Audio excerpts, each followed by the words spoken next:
And what we're going to talk about next is Bellator 106. And originally Bellator 106 was going to be a pay-per-view, and I would say this marks the change, or the beginning of the change for Bellator MMA in terms of they're still in the tournament era, they're still doing tournaments, that's going to be ending soon, but look at the names in this main event, or what was supposed to be the main event. Quinn and Rampage Jackson versus Tito Ortiz. I would say up until now, Bellator has done a pretty good job of building their own stars.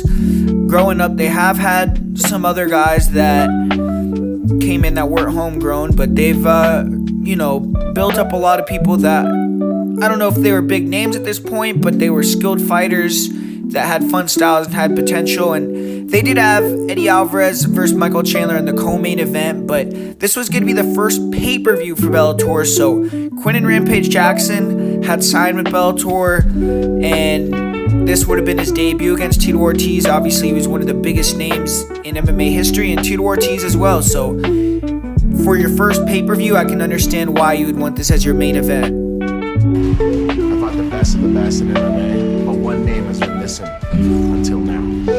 This is a fight that the fans have been wanting for years. Now it's gonna happen. Eddie Alvarez needs a baseball bat to finish me. Oh, the fans want to see a knockout? I'm gonna give him a knockout. No, I'm gonna beat the shit out of Tito.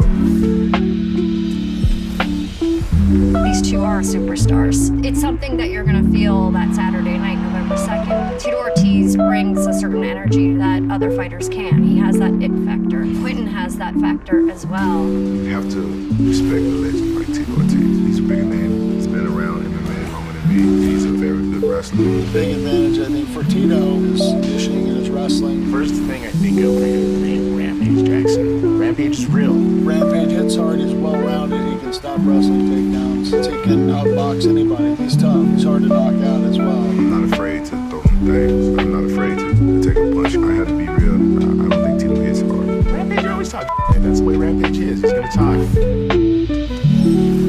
Chandler Alvarez won incontestably the best fight ever in Bellator, one of the best fights ever in mixed martial arts.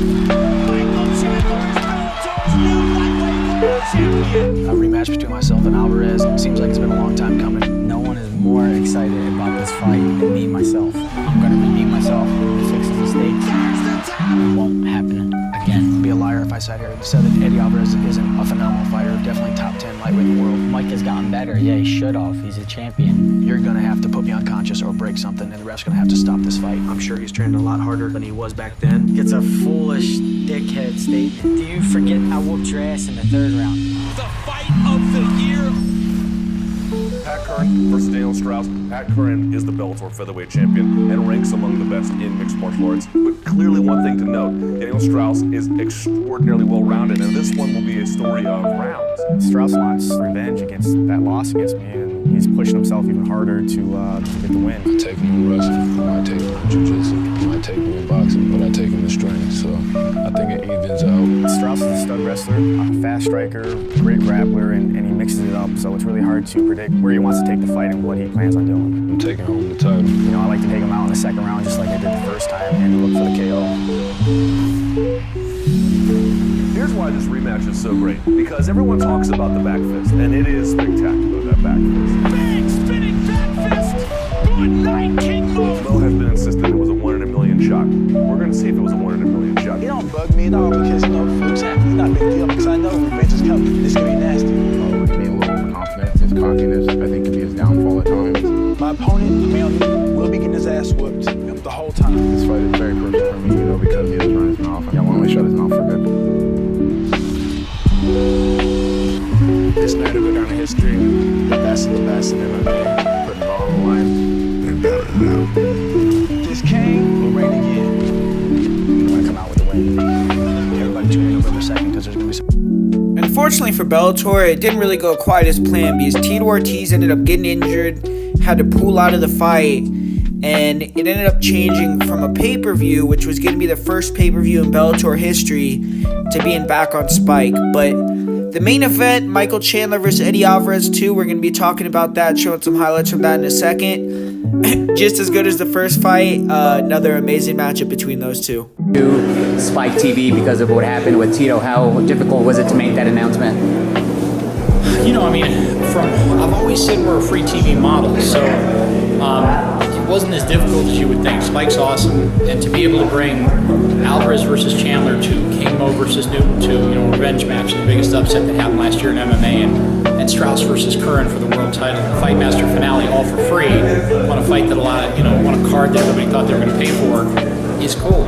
It's great for fans. I try to, when I make announcements like that, I try to take the hat off of the CEO and just go, if I was a fan, would I think this was cool? And I would think that would be great. So from a fan perspective, fans have been awesome to us and supported the brand, so we can give them an incredible show like that, keep the card together, not flush it because it's not on pay-per-view, and keep it going and put on 3 world title fights. It's going to be an incredible night.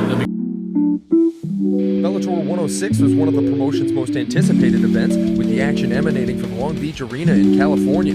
The main event featured the long-awaited rematch between former Bellator lightweight champ Eddie Alvarez and the man who took that title away from him, Michael Chandler. Alvarez was on the move early and often as Chandler would continually press forward and look to land a big shot. As soon as the opportunity presented itself, Chandler took the fight to the mat, but Alvarez was more than up to the task of defending. The pace was frantic throughout the contest as both men showcased some elite cardio. They traded rounds back and forth, but neither man could really establish dominance. They were dead even heading into a brutal final round that saw both men trading big shots and rear naked choke attempts to close out an epic battle. The judges had the unenviable task of deciding a winner, and it was Alvarez who would reclaim his title and pull even with Chandler at 1 win apiece. The second title bout of the night saw Bellator's interim light heavyweight belt on the line as Emmanuel Newton faced off against former Strikeforce champ King Mo Lawal. Newton won the first meeting between these two by first round KO back in 2011. Lawal used his wrestling early on to get the fight to the canvas, while Newton scrambled well and was busy with his kicking game, connecting with a big shot in the second. Down, then we'll take him down. Oh, nice kick lands. That hurt him. Newton started to pull away in the striking game after that, disrupting Lawal's rhythm and landing from in close. Lawal was still swinging power shots throughout the contest and scored on a late takedown, but it was too little too late by that point as Newton cruised to a unanimous decision to claim the interim strap. The featherweight title was also on the line in a battle of Bellator veterans, where Pat Curran defended his belt against 21-4 Daniel Strauss. Fans were treated to a very technical show in this one, as both men played rock, paper, scissors with their respective striking and takedown games. Curran caught Strauss with an illegal knee in an exchange, and it would cost him. Still the combo main event, big knee, and that's on the grounded opponent. See that illegal knee, and they are taking away a point.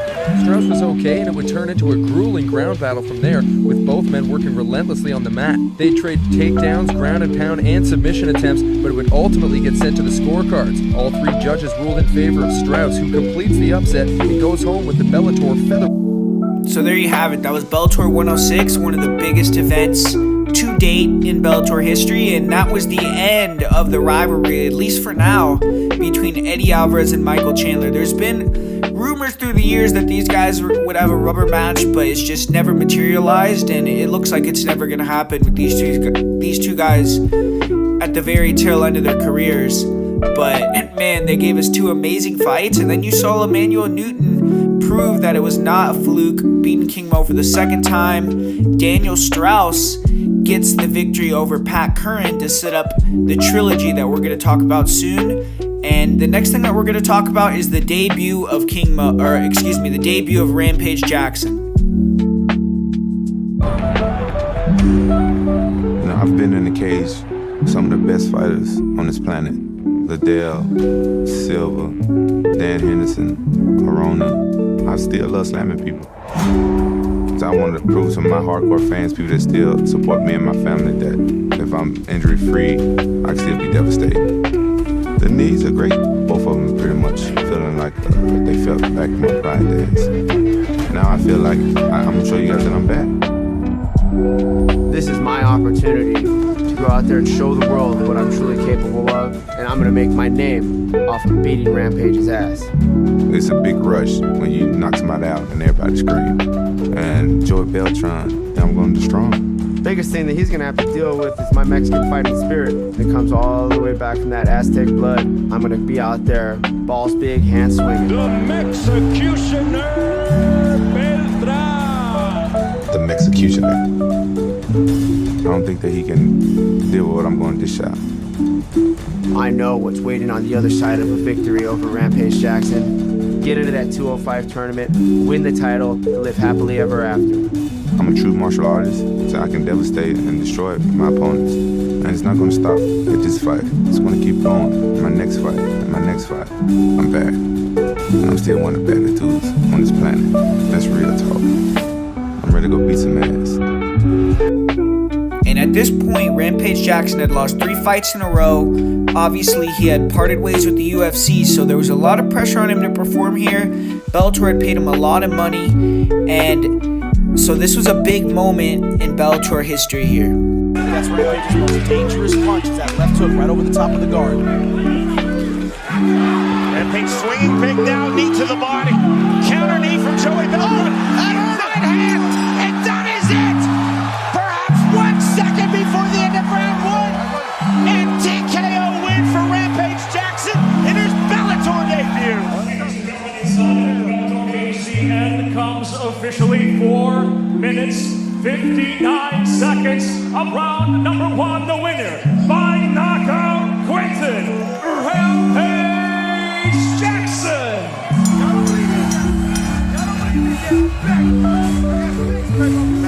You see the winner by knockout, 4:59. Let's go to Jimmy.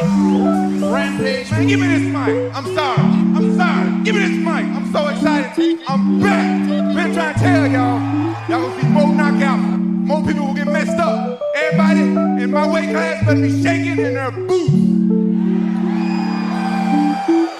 Rampage, a lot of fighters as experienced as you don't come in and talk about what they have left to prove. What did you prove tonight with the way you finished this fight? Tell me, man. Hey, I proved that I still got it. If I can train hard, I can deliver hard. I want to take this time to thank all my coaches, man. And all my fans that believed in me. But I'll tell you, my coaches, they knew what I was going through. Dave Jackson, Black Ledge, Antonio McKee, he's one of the reasons why Taco C coming up. I'm gonna start back slamming folks. Everybody better get ready. I got Gavin Stewart, one of my sparring partners. I got Polo. Man, y'all have no idea what's gonna go on. I'm back. Well, I want to say for everybody in Bellator, welcome back. Rampage Jackson, great having you back, my man. Happy to be back. I want to say, my family, I miss y'all, Yuki and the kids. I love all y'all. My family in Memphis, I love everybody. Thank you for all my fans who still believe in me, still support me. Gonna start back training real hard. Y'all get ready. Let's hear it for Quentin. And there you have it. Rampage delivers, which sets up another era for Rampage in Bellator, which we're going to continue to talk about that saga going forward in Bellator history. And man, how can you not love Rampage? He gets a sick knockout, cuts a great promo on the mic. I mean, shout out to him, man. OG in the game, Jackson podcast, everything that he's got going on right now, he's still killing it. So Rampage Jackson begins his Bellator era here. And next we're going to talk about Bellator 110. I said we were going to keep talking about Rampage, and he came back really quick. He had another big time fight, big time win here against Christian Napumba, and more importantly than just getting another sick knockout, he set up a rivalry that lasted years, one of the biggest rivalries in Bellator history, King Mo against Quentin Rampage Jackson.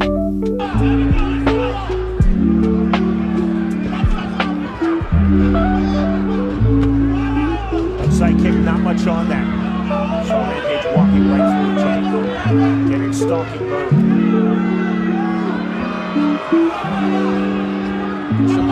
Hard with that jab, but not unloaded with it.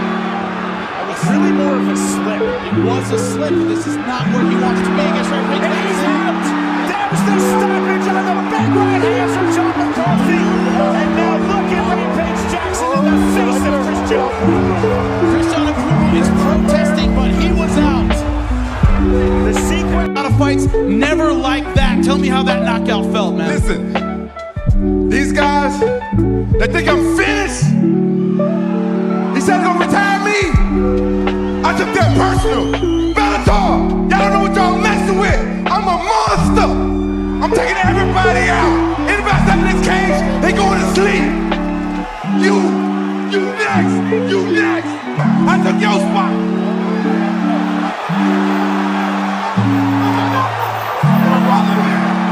You're not getting my mic. Rampage talking about I'm gonna learn next.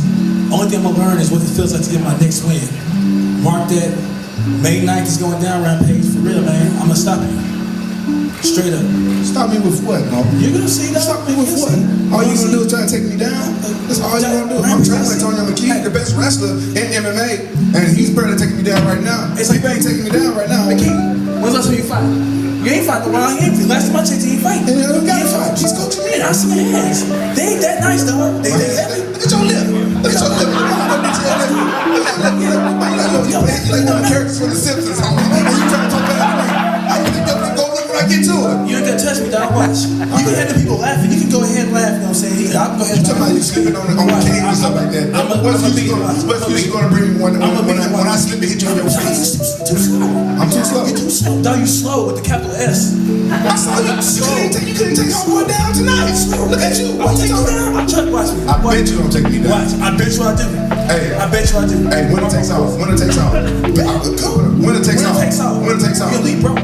You're gonna be broke. You're gonna leave broke. Winner takes off. Hey, cause I know some fuck ain't paid. That's why I ain't dealing with them. Winner takes off. Don't with monster, homie.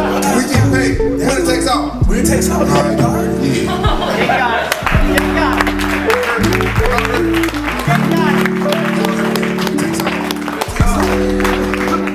No excuses either. You can't get the candle.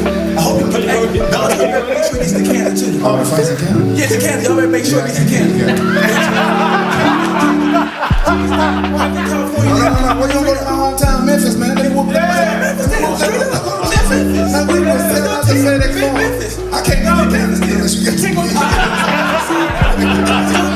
Ain't lying about that. Hey, let me tell you, how you know I can't get in the camera? Because I know. Hit that lip up. Hit that lip up. Your wife for you to get spot. Hit that lip up. I can fight you tomorrow. I can fight you right now, dog. Straight up. Is the cage still up? Hold on, like 3 minutes. Is the cage still up? I mean, man, that's so funny, but, you know, as those two, they're gonna get their thing sorted, we're gonna keep it going. Bellator 112. This next fight that we're gonna talk about is the trilogy between Daniel Strauss and Pat Curran. This Friday, Oh my God! two of MMA's greatest featherweights battle for the third time. Their first meeting ended with a devastating Curran knockout. Last November, Strauss got his revenge. The new featherweight world champion. And now stands atop the featherweight division. This Friday, Oh, good left hand! the trilogy concludes as world champion Daniel Strauss defends his title, but former champion Pat Curran looks to reclaim what was once his. Punch knockout! Plus, the toughest tournament in sports continues with the welterweights. And that's it! Bellator MMA, live this Friday at 9 Eastern. Now he can take the back. You see what quick he's in. Now both 70 seconds remaining in this fight. Can Curran find the finish? Full commitment now from Pat Curran. It's out. There's the tap. And just like that, in the dying seconds of this fight, Pat Curran has won back the Bellator featherweight world title. And so Pat Curran wins the trilogy and proves that he is one of the best in Bellator history up until this point. And the next fight that we're going to talk about, next Bellator card that we're going to talk about, is Bellator 115, which is a fight between Vitaly Minakov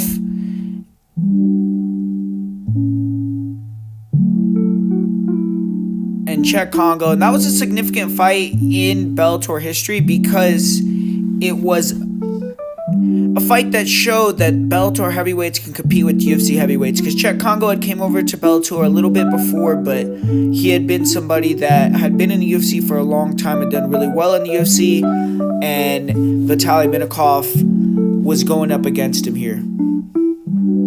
And we end with our main event, the fight for Bellator's heavyweight world title. The undefeated champion Vitaly Minakov taking on Czech Kongo. Vitaly Minakov starting out very aggressively, getting the inside trip takedown, but his momentum was slowed by this, a shot to the cup against Czech Kongo, and then another one, a knee this time to the groin. It cost Vitaly Minakov 1 point in the opening round. but he came back strong. Both fighters had success on the feet, back and forth. Kongo with straight punches, Vitaly Minakov with powerful shots, but this fight decided on the ground. Fourth round belonged to Kongo, but Minakov finished strong with his ground and pound in round number 5, getting the full mount, landing big bombs to get a decision victory to retain his title. And so now we're going to talk about Bellator 120. This is the first pay-per-view in Bellator history, and they definitely stacked this card. Quinton Rampage Jackson versus King Mo, which we saw the build up to that fight. We're going to see a little bit more are in the main event. Then they had Will Brooks versus Michael Chandler fighting for the Bellator title. They have Tito Ortiz making his debut against Alexander Shlemenko, Alexander Volkov versus Blagoy Ivanov, and then MVP versus Ricky Rainey. So this was Bellator's first pay-per-view. Let's hear what people were saying about it leading into the fight, and then hear a little bit of promo, and then see what happened. I think what Bellator is banking on, they're banking on the fact that Quinton Jackson is the big name. He's going to be the guy that all the eyeballs are coming to see, that all the people are tuning in to see Quinton Jackson. But it can't just be Quinton Jackson, King Mo, and the third fight between Chandler and Alvarez. They have to develop a solid undercard. What do they need to do? That's above me.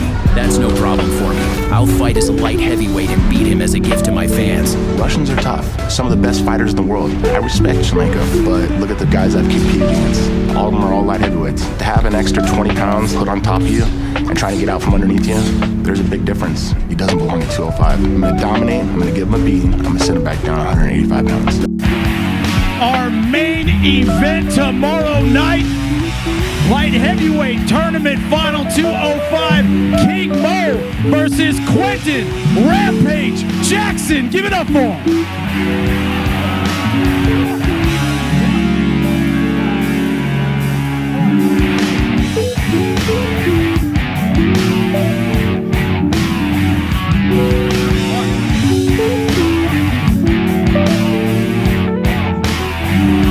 This is the action you will see tomorrow night, but it'll be in the cage. They will get paid, and you get to see it. Red, any questions, Blue? Touch close if you want. Come on, swing it.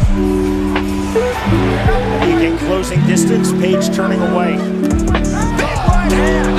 Kevin McDonald steps in, and this fight is over. A one-punch knockout win for Michael Page. Just of action inside the Bellator cage will go to your judges' scorecards.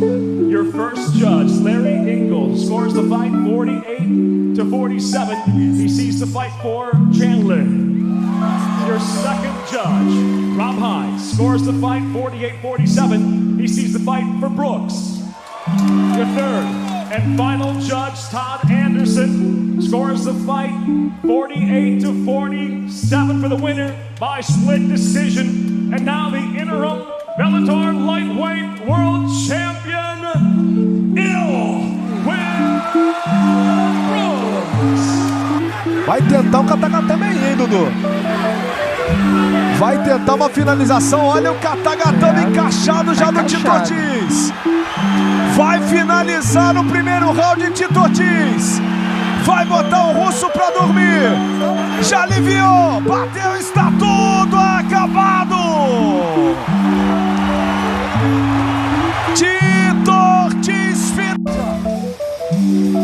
Here against the fence, coming off a nice knee. And Rampage trying to get those short punches going. King Mo very elusive at the end of that fight. A lot of head movement. He had tasted the power of Rampage. He wanted none of it in that third round. But King Mo did score a couple takedowns. Wasn't enough. They are still talking. Can they have to be separated? Ladies and gentlemen, having gone the distance, to your judges' scorecards. All three judges cage side, Rob Hines, Kelly Leo, and Todd Anderson all scored the fight exactly the same at 29-28 for the winner by unanimous decision. Now, the winner of the light heavyweight tournament, earning his world title shot, Rampage Jackson. You guys are talking at the end of the fight. You're talking now. Is your opinion of King Mo the same as it was before this fight, man? What's going on? Keep it 100. He did better than I thought he was going to do. I got to give it up to Chemo. He a worthy warrior. But he came right out the back and took me down just like I thought he would, but still caught me by surprise. But rematch. I'm not happy with my victory tonight, guys. I wanted to knock Chemo out. Who want to see Chemo get knocked out? Rematch. Bjorn Rebney. I want a rematch. I want to knock Chemo out. I don't want to be satisfied. He's down on his Bellator mat, sleeping. Well, I have to find out about that from King Mo. King Mo.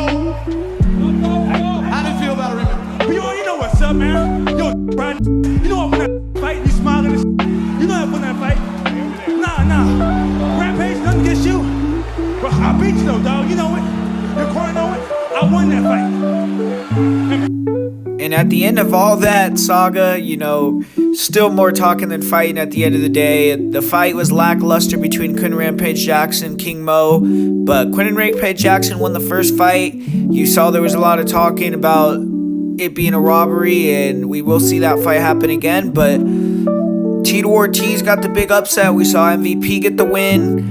Will Brooks got the upset, so that was the Bellator 120 pay-per-view results. But at the end of the day, all that talking produced results for Bellator. They didn't get a crazy $1 million pay-per-view buys or anything like that, but they got a very solid 100,000 pay-per-view buys for their first show, which was more than they expected, I believe, and it was a successful event for them. They kind of proved that they could run with the pay-per-view model, even though it wasn't the greatest. There's been way worse pay-per-view attempts in MMA history. I mean, look at what PFL is just doing currently. I don't know how many buys that Francis Ngannou pay-per-view did, but I think it did significantly less than 100,000. So back then, I think for their first pay-per-view, I would consider that a pretty decent result.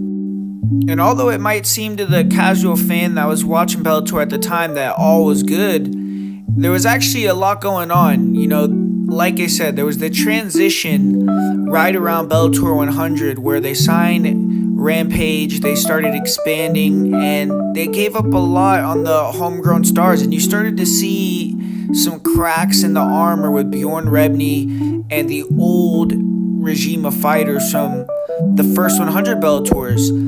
First with Eddie Alvarez. Him and Eddie Alvarez had, you know, a legendary issue where Bjorn Rebney and him were going back and forth. He became a free agent, did not want to stay with Bellator, but Bellator matched his contract, sued him, and eventually Eddie ended up getting into the UFC. But we're going to hear a little bit about that. And then also at this same time, Ben Askren ended up leaving Bellator in 2013. So this was a bit of a transition period for Bellator.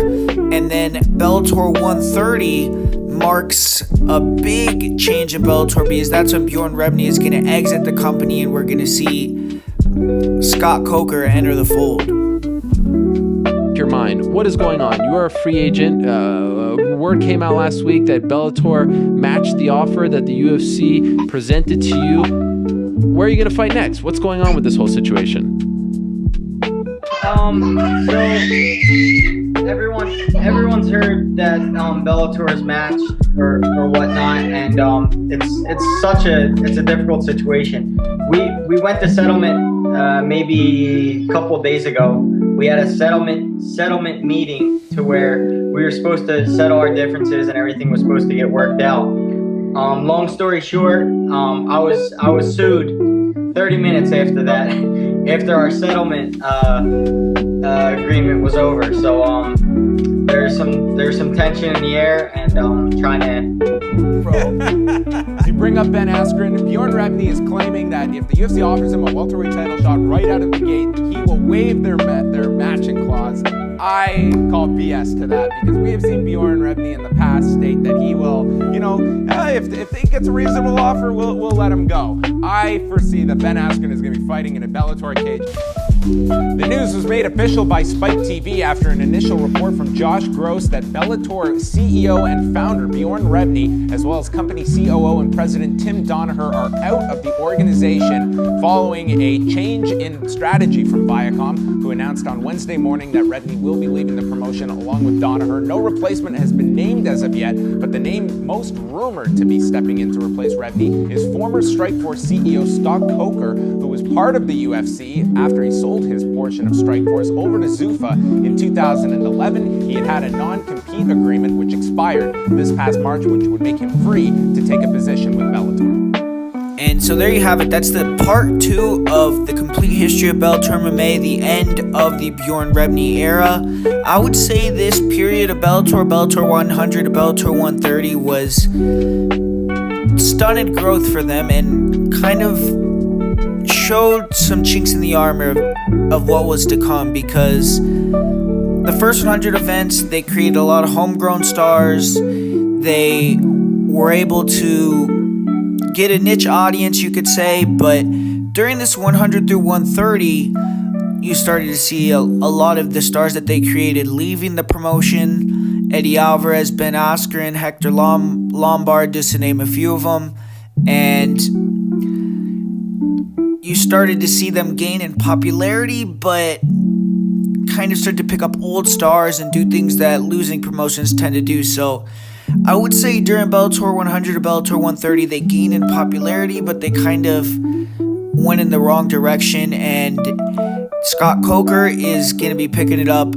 It's going to become the Scott Coker era for the part 3. But for the best fighters between that Bellator 100 to 130 era, I would say Will Brooks for sure. He was able to go in there, establish himself with that win over Michael Chandler. Pat Curran once again proved that he's still in contention. Patricio Pitbull Frey obviously as well.